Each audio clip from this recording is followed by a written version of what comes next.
Hello everyone, সবাই কেমন আছো? বসে বসে বোর হচ্ছিলাম, তো আমি ভাবলাম যে হোলির জন্য একটা রিল শ্যুট করা যাক।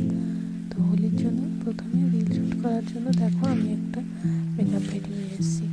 প্রথমে আমি মুখে ময়শ্চারাইজার লাগিয়ে নিলাম, তারপরে একটু পাউডার লাগিয়ে নিলাম, তারপরে দেখতে পাচ্ছ এখন ভুরুটা একটু সেট করে নিলাম।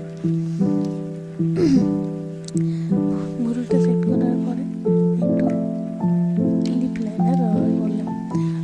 আমার না জ্বরের জন্য না ঠোঁটের এক পাশে জ্বর ধসা হয়েছে। আমরা জ্বর ধসাই বলি, তোমরা কি বলো সেটা কমেন্ট করে জানাবে। তো এই দেখো এখন লিপ লাইনারের পরে লিপস্টিক একটু ইউজ করলাম।